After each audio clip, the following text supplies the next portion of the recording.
Did we always spell Arcadia with a K? Travis squinted at the oversized LED wall like it had just flashed his Tinder profile to the boardroom. Natalie didn't flinch. She just reached over, adjusted the slide alignment by 0.05 inches, and muttered, "It spelled the way it earned being remembered." He blinked at her like she'd quoted a Bible verse in Klingon. That was Monday. By Thursday, she was gone. But let's back up. See, I knew something was off when the same intern who once asked if Helvetica was a band got promoted to creative strategy liaison and started deleting slides from my deck mid-meeting. No knock, no warning. Just clackety-clack on his Apple keyboard like he was disarming a bomb with Comic Sans. Welcome to Arcadia Interactive, where logic goes to cry in a beanbag chair. And me? I'm Natalie Rivers, or was, till I quietly reverted to Alden in my email footer and watched no one notice. I'd spent 8 years building Arcadia's brand from a forgotten Saw-esque ghost into a Silicon Valley darling that once got mistaken for dating app, twice, on CNBC. I wrote every campaign tagline, named the damn company. Hell, the colors on our logo were inspired by the bruises under my eyes after back-to-back pitch weeks. I bled this brand out of my marrow. So imagine my shock when I'm pulled into a casual sync with HR, and they hit me with a smile sandwich. "We're realigning for the future on the top bun, we're sunsetting your role in the meat, and but you'll always be part of the Arcadia story on the dry-ass bottom." Right, like a chalk outlines part of the crime scene. Before I go any deeper, let me pause real quick. 97% of y'all listen to these stories without subscribing. That's like eating all the fries in someone else's McDonald's bag and not even offering ketchup. Hit that button. It feeds the gremlins who keep the lights on over here, and trust me, they bite when hungry. Now, where were we? Oh, right. My dignity getting the Marie Kondo treatment. The funny thing is, I wasn't even mad. Not really. You can't be mad when you already saw the flood coming and quietly built the ark. That morning, before HR summoned me like Voldemort's Yelp rep, I'd reread a contract clause I wrote 3 years ago, one of those boring vendor agreements no one ever finishes. But I finished it. And in paragraph 11.6, subsection C, it clearly stated that ownership of all assets created under external branding initiatives would remain with the independent consultant listed on Form 38B. That consultant? Natalie Alden. The clause was a ghost. It had floated unnoticed through every audit, every lawyer review, every leadership turnover, because no one questioned the woman making the PowerPoints. They really should have. So when Travis, the freshly hired brand messiah who once named a crypto coin after his cat, told me, "We own everything you built," I smiled like I'd just watched a toddler eat a Lego. "Of course you do," I said. "I wish you all the best with the rebrand." I stood. I left. I didn't go home. Instead, I walked 2 blocks to a coffee shop with weak Wi-Fi and great anonymity, opened my laptop, and typed 4 words to a very expensive, very patient attorney. Initiate phase 2. Because I may have signed off from Arcadia Rivers, but Natalie Alden? She never clocked out. The first time I heard the words Gen Z resonance, I was elbow deep in a brand review for our flagship app, reworking a UX funnel Travis had butchered into a TikTok nightmare. It was like watching a toddler finger paint on the Sistine Chapel and call it innovation. The email hit my inbox at 6:03 a.m. Subject line, exciting new branding chapter party rocket, the emoji combo alone should have been a war crime. Attached was a slide deck. All buzzwords, no oxygen, micro-moment immersion, nostalgia-forward synergy, youthquake impact modeling. There were 3 separate slides referencing vibe alignment, and right there, in comic new like a goddamn hostage note, was the crown jewel, Travis London, appointed interim creative director. Interim my ass. The ink hadn't dried on his job title, and he was already hosting internal brand Pulse cafes, which, spoiler alert, were just standing meetings where he wore ironic thrifted sweaters and made interns define themselves in 3 emojis. One girl cried. Another brought a ferret. Travis called it authenticity. But what stung deeper than the promotion? I wasn't invited to the kickoff committee. No consult, no heads up. I found out the same way Janet from payroll did, via company-wide memo and an animated gif of a dancing banana. Now, you gotta understand something. Up until that point, I was always in the room. Branding was my kingdom. They used to joke that I bled in hex codes. I designed our first internal culture doc during a layover in Dallas while eating trail mix out of a hotel ice bucket. I onboarded our original design team using a deck I wrote in grief the week after my dad passed. Every color, tagline, campaign cadence? Mine. And suddenly I was out, quietly, like a grandma's furniture during a state liquidation, wheeled away while no one's looking, just before the open house. I confronted Robert, our VP of Ops, during one of those passive-aggressive Slack huddles no one likes. He did that corporate eye dodge thing and said, "It's just time to evolve our aesthetic identity for a more youth-facing demographic. Think less legacy, more liquid cool." Then he smiled like he'd just explained gravity to an iguana. "Legacy?" I asked. "You mean like the brand equity that got us from Series A to IPO?" He shrugged. "It's not personal. That's the thing, it was personal. Always had been. They needed to pretend it wasn't, because admitting they were replacing experience with irony and eyeliner would have sounded bad in investor updates. Still, I played along. I went to the brand vibe visioning sessions and sipped overpriced kombucha while Travis said things like, let's unlearn everything we thought we knew about logos. I watched him throw out 10 years of brand language because he read a Substack about font trauma, and I smiled through it all. But at night, I started making copies, old vendor invoices, asset handoffs. My original Word docs from that rainy weekend, I named Arcadia Pulse on a diner napkin, while my then boyfriend chain-smoked menthols and called branding theater. I even dug out the first pitch video we sent to our angel investor, where my voice cracked as I said, this is more than design. This is identity stewardship. They thought I'd go quietly, that I'd retire into LinkedIn purgatory with a beige certificate and a tote bag. But something had shifted in me. One slide at a time, they were phasing me out. One clause at a time, I was reclaiming every inch of what they thought they owned. The HR rep was wearing a shirt that said Monday's child is full of grace in glitter vinyl. It was Thursday. Thanks for meeting with us on such short notice, Natalie, she began, her voice wobbling between yoga instructor and hostage negotiator. The room smelled like citrus and cheap fabric softener. Robert was there too, our VP of Ops, now playing co-pilot in this ritualistic corporate exorcism. I sat straight-backed, hands folded neatly, notepad unopened. We wanted to share some exciting developments, Glitter Grace said, clicking through a deck labeled Evolving Forward. People Strategy 2025. Jesus. When someone titles your death sentence like a text talk, you know it's already printed. She droned on about realignment, flattening hierarchies, Gen Z onboarding funnels, and my personal favorite, role sunsetting. Like I was a lampshade, or a dying raccoon behind a Cracker Barrel. We recognize your enormous contributions, Robert added, nodding like he was eulogizing a goldfish. And don't worry, you'll be featured prominently in the new culture book. The culture book? That glossy pile of recycled sincerity we handed out to new hires, packed with staged photos of coworkers laughing at whiteboards and slogans like kindness scales. They wanted to put me in there like a fossil in amber. A polite little thank you beside a stock photo of Travis doing interpretive dance in front of our new logo. I said nothing. That was their mistake. Travis strolled in 20 minutes late like a Dollar Tree rock star, white sneakers, faux vintage tea with a wolf howling at an avocado, sipping a turmeric matcha like it held stock tips. He smirked when he saw me. Bittersweet, huh? He said, plopping into the seat across from me. But look, you built this place, that's legacy. He leaned forward, elbows on the table. Just remember, Arcadia owns everything you built. That's when something in my ribcage clicked. Not cracked, clicked like a safety off. I stood up, smoothed my blazer, tucked my notepad into my bag without writing a single word. Looked him in the eye and smiled. That's the thing about legacy, Travis, I said, voice even. You don't own it, you just rent the glow. He blinked, confused. Maybe it was the metaphor. Maybe it was the fact that I wasn't crying or begging or screaming. I just left. I didn't go back to my desk. Didn't pack a single pen. Left the succulents, the French press, even my old mug that said your brand sucks. Left it all. Downstairs, I walked straight past reception, past the lobby where they once hosted my 5-year award ceremony with a vegan cookie tray and a crumpled Go Natalie sign. Out onto the street, I pulled out a burner phone I hadn't touched in months. Dialed one number, a voice answered. Calm, familiar, is this a go? I watched a pigeon try to steal a bagel from a toddler and said, initiate phase 2. No pleasantries, no need. Because 2 years ago, the moment I got excluded from my first executive retreat, I started planning for this exact chapter. I rewrote vendor agreements, shifted asset attributions, buried clauses in legal mulch so dense even AI wouldn't find them. They wanted a clean exit. They were getting a controlled demolition. I spent the next 7 days doing what no one expected me to do, cooperate. With a smile, no less. I walked in like nothing had happened, like I hadn't just been shivved in the ribs with a recycled buzzword. I even brought donuts, old habit. Cinnamon twists for DevOps, sprinkles for legal, the sad gluten-free ones for UX that always tasted like apology. They thanked me, said it was cool I was being such a team player. No one asked why I was back so soon. No one noticed I wasn't forwarding anything to my Arcadia email anymore, because I wasn't in the system. I was documenting it.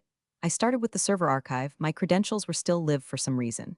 Travis, bless his heart, hadn't initiated an access revocation.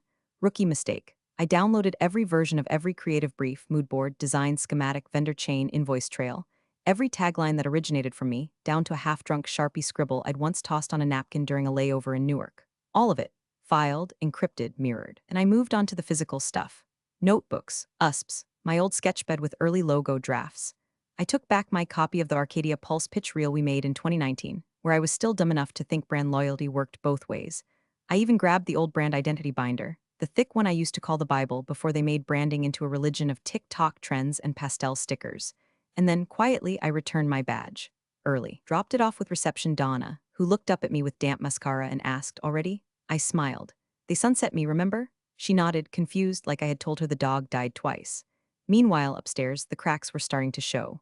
The product team posted an internal memo about how 3 versions of the new logo were circulating, and none matched the website header. The marketing folks begged for direction on tone of voice, only to get sent a Notion page with a 6-slide gif of Travis doing air guitar labeled authenticity in motion.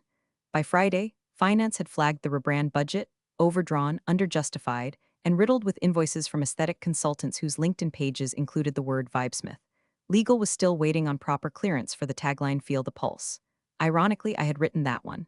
Ironically, I still owned it. Travis called me on Monday. Natalie. Hey, he said, voice too casual. Big live stream next week. The board wants your input. Nostalgia touch, you know? Ground the new in the old, that kind of thing. I pictured him Googling how to politely ask the person you betrayed to save your ass. I paused, then I said, sure, I'd be happy to consult. His sigh of relief was audible. Great, email me your contact. I'll loop you in. That afternoon, my reply landed in his inbox. Plain and simple. Natalie Alden, independent consultant, Alden Brand Group. Unlaunched, but beautifully letterheaded. The moment I hit send, I felt it click, like a bone popping back into place. My maiden name hadn't touched the system in years, but there it was again, floating through Arcadia's mail servers like a ghost they forgot they owed rent to. And that night, I cracked open a bottle of red, pulled up the trademark dashboard, and refreshed the page. Status, approved. Active. Owned by Alden. The name, the tagline, the visual ID, all filed, all mine, all waiting. The auditorium smelled like overpriced leather and investor sweat. Stage lights flickered to life as Arcadia's executive team filed in, trying way too hard to look spontaneous in their choreographed entrance. There were hashtags printed on the coffee cups. Travis strutted out like a man who just invented branding itself, not butchered it. Welcome to the Pulse, he announced, his voice oozing with faux modesty and something vaguely citrus. Today we reveal the future of Arcadia. Today we evolve. The audience clapped, kind of. A few C-suite types, some junior staff forced into unpaid enthusiasm, and a fleet of external partners who wore the same forced smiles people use at open casket funerals. I sat dead center, 4th row, in a seat marked consultant guest. Beside me was a quiet man in a gray suit, no Arcadia pin, no brand gear, no coffee cup, just a small briefcase and a folder marked USPTO. No one noticed him, they should have. Travis hit the next slide. A giant glowing heart thumped onto the screen in sync with a bass drop from whatever generic synth track they'd licensed. And then the new logo appeared, cleaner lines, softer colors, lowercase everything. The wordmark read, Arcadia Pulse Trademark, like it was whispering. Travis beamed. This is what she started, he said, gesturing vaguely toward the audience and what we perfected. I didn't blink, neither did my attorney. Flashback 2 years. Arcadia had just wrapped a retreat in Tahoe, one of those wine-end whiteboard orgies where succession gets whispered behind too many closed doors. I wasn't invited to the final strategy circle. First time ever. They said it was a bandwidth thing, so I got to work. Late that night, back in my rental cabin with crap Wi-Fi and an open bottle of Pinot, I logged into the federal trademark portal. Created a shell LLC under my maiden name, Alden. Filed for Arcadia Pulse in 3 verticals, branding, software, and digital assets. Registered the domain name. Secured the social handles. Hired a third-party legal team under a separate retainer, paid in Bitcoin for discretion. Wrapped everything in NDAs so thick you could use them as drywall. Why? Because even then I knew someday they'd try to erase me, and I wanted to make damn sure they'd need my permission first. Back to present. Travis was still talking. You'll see new brand visuals rolling out across all Arcadia platforms starting today. Pulse isn't just a name, it's our heartbeat, our signal, our soul. I leaned over slightly to my right. My attorney didn't move. Just whispered, on your word. I gave the smallest nod. Now, I said, quiet, cold, and somewhere backstage, an intern tasked with monitoring the live stream watched in horror as the main screen glitched. Then flickered, then played a new video. No one had queued it, no one knew where it came from. On screen, the U.S. Trademark Office portal, a timestamp, a filing ID, then a highlighted line, owner Natalie Alden, filed 2 years ago. Status, active, live. Enforceable, gasps, some laughter, then confusion. The chat window, previously filled with fire emojis and let's go, turned fast. Wait, what is this part of the launch? Who TF is Ald 3 and did they just leak their own IP? Travis stood frozen, the back of his neck visibly damp. The glitch looped again, and then silence. The screen turned black, no logo, just the word unlicensed. My attorney calmly snapped the folder shut. Camera panned to the audience briefly. I adjusted my hair, crossed one leg over the other, and smiled. Eerie calm, like watching a hurricane from a soundproof hotel window. They thought this was their day. They didn't realize they'd been guests at my funeral dress rehearsal. Except I wasn't the one in the casket. The moment the screen lit up with the phrase Arcadia Pulse Trademark, Travis looked like he'd just landed a SpaceX rocket with his bare hands. Behind him, brand animations danced, swooping logos, looping tagline reveals, a glossy montage of diversity hires high-fiving over laptops, all set to synth beats that screamed, please clap. The words Feel the Pulse flashed across the backdrop like prophecy. I watched in silence, arms folded, expression neutral, though inside I could feel my heartbeat slowing. Not rising, slowing, like my body knew the war was already over. Travis grinned at the camera. What you're witnessing today is the culmination of months of vision, alignment, and creative disruption. A new heartbeat, a new pulse, Arcadia pulse. He paused for applause, it didn't land. My attorney leaned slightly forward, brushing the edge of his briefcase with two fingers. Now, I didn't blink, now. That's when the screen stuttered. The logo paused mid-loop. And then the entire projection snapped black. The audience murmured, assuming it was a tech hiccup. Maybe someone backstage spilled La Croix on the HDMI switcher. But no one moved. Then a white cursor appeared on screen, clicking through a desktop most definitely not part of the show deck. A browser window opened. Slowly, deliberately, it loaded a page from the US Patent and Trademark Office. The sound system, Still Live, clicked on, playing a voiceover in a neutral monotone. Trademark registration number, 90,762,849. Owner of record, Natalie Alden. Filing date, June 19, 2023. Classification, software branding and digital properties. Current status, active and enforceable. Another voice joined in. This time, Travis's own, extracted from an old internal clip saying we own everything she built. And a new slide faded in. Correction, you leased it, you defaulted. Gasps turned to laughter. The boardroom camera caught someone, VP of Finance, I think, slapping their own forehead. On screen, the Arcadia Pulse logo appeared again. But this time, stamped diagonally across it in blood red, unlicensed use. Pending litigation. And then, silence. Not technical silence. Corporate silence. The kind where everyone's brain starts quietly screaming behind their eyeballs, while their mouth stays frozen in a half-smile. The chat on the livestream exploded. Is this a joke or bro just dropped the IP hammer she owns the name? Someone's getting sued lol PLS, tell me this is meta marketing. Travis stood motionless, mouth slightly ajar, like a Sims character with a broken AI loop. From my seat, I could see the sweat beginning to spot through the armpits of his faux vintage design is Resistance t-shirt. He turned toward backstage. No one came. He turned back to the audience. Still no one, and then finally he found me. Our eyes met. He opened his mouth to speak, but I raised a single finger and slowly shook my head. His face drained of color. I could see it hit him, not just the embarrassment, but the legal implications. The investor implications. You just torpedoed evaluation implications, because this wasn't a prank. This was a receipt, and every pixel behind him was evidence. I leaned toward my lawyer. Email them the cease and desist package and the licensing fee schedule. On it, he said, already opening his laptop. As we stood to leave, the screen behind Travis flickered one final time and displayed a simple white line on black. Next time, pay your invoice. Phones were already ringing before I reached the back of the auditorium.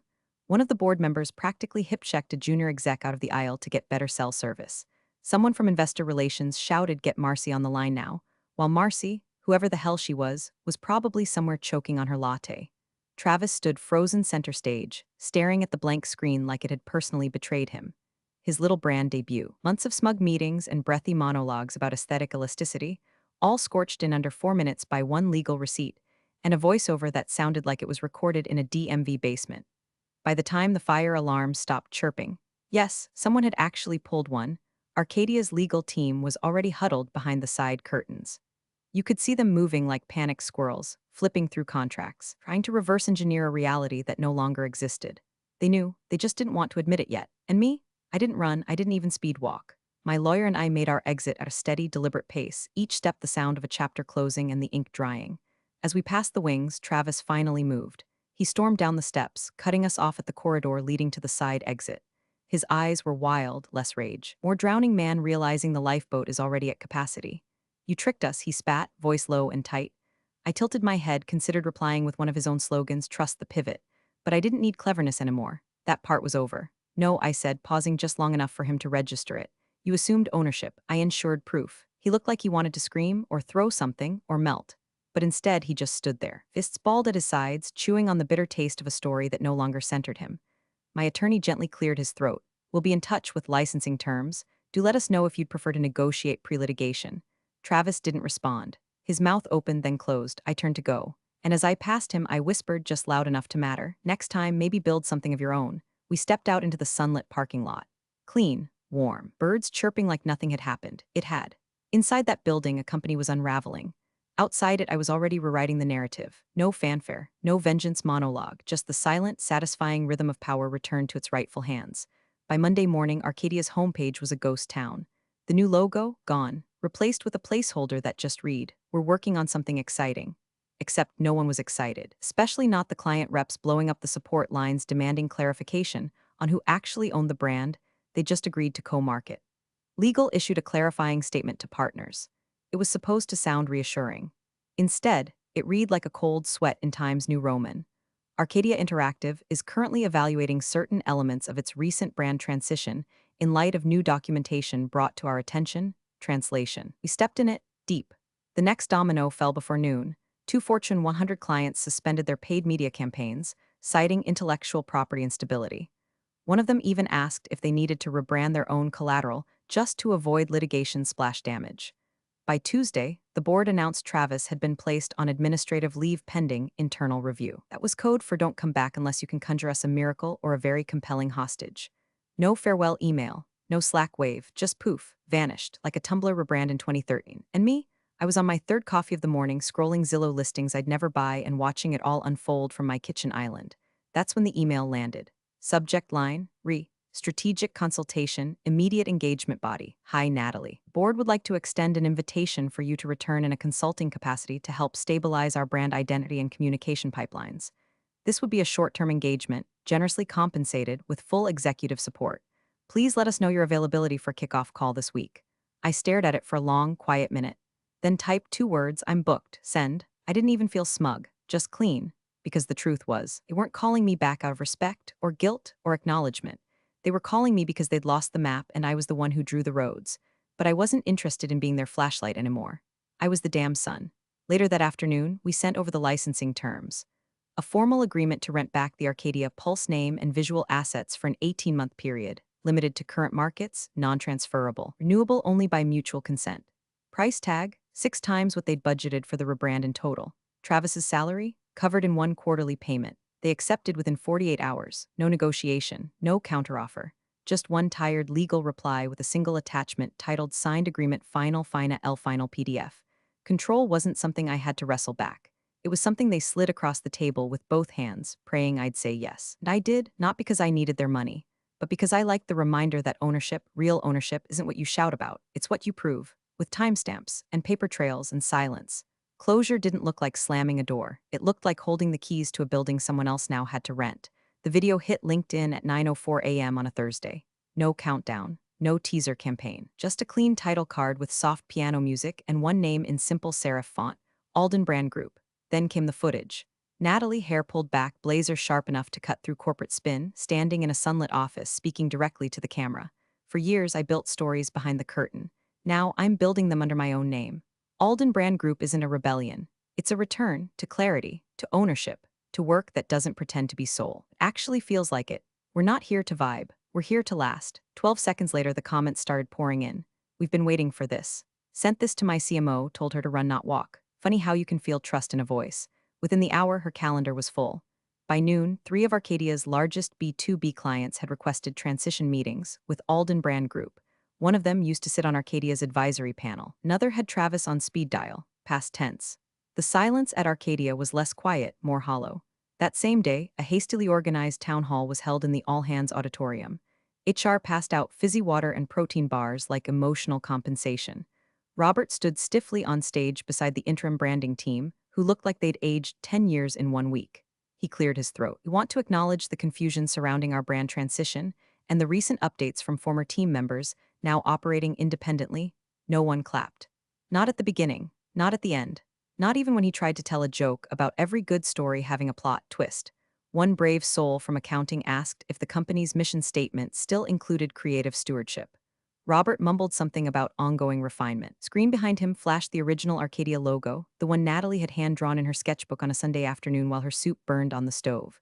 It hung there, untouched, fragile, a memory, not a message. Down the hall, Travis's old office now had a post-it stuck to the door in faded Sharpie. Vacant, no plaque, no title, just a sticky square of resignation. Across town, a different door opened. Etched in the frosted glass, Alden Brand Group. Inside, Natalie stepped across the threshold with a stack of folders in one hand and an espresso in the other. The room was smaller than her last C-suite, but brighter, realer, not a single beanbag in sight. Her team was already there, young, brilliant, loyal. She nodded to them, smiled, then glanced out the window at a city that had once swallowed her whole. Now it looked like possibility. She turned back toward her office. adjusted a framed photo on her desk, an old candid from the early Arcadia days, before the polish, before the politics, before the theft. And as she sat down, shoulders loose, smile earned, her voice echoed only in her own head. But it rang clear. You can't steal what was never yours. You just leased it at my rate. Thanks for watching, you cubicle warriors. Hit that subscribe button. Unless you're my old boss, then you're on your own. Revenge of the coffee pot strikes again.